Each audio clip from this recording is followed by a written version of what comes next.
c'est la journée mondiale de la santé mentale. Ce jeudi, celle des jeunes est particulièrement alarmante. Les 12-25 ans sont de plus en plus en souffrance. Risque de dépression pour 15% des adolescents selon Santé publique France.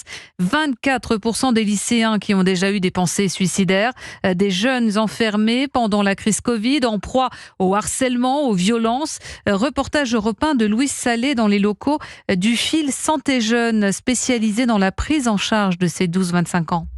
Fil Santé Jeune, bonjour. Casque sur les oreilles, Fanny écoute un ado qui vient de rentrer en seconde. Comment paraître intéressant pour se faire des amis, lui demande-t-il. Bon courage à vous. Mais dans les 3/4 des cas, les jeunes conversent sur la plateforme par message.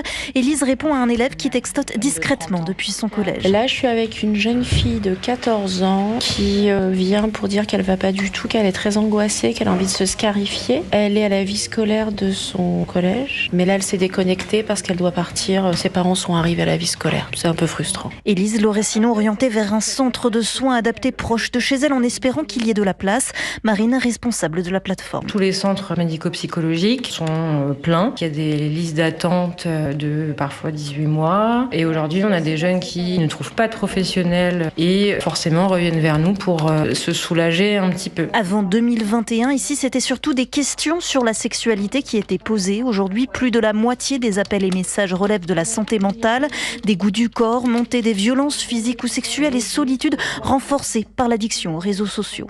Un reportage européen de Louise Salé.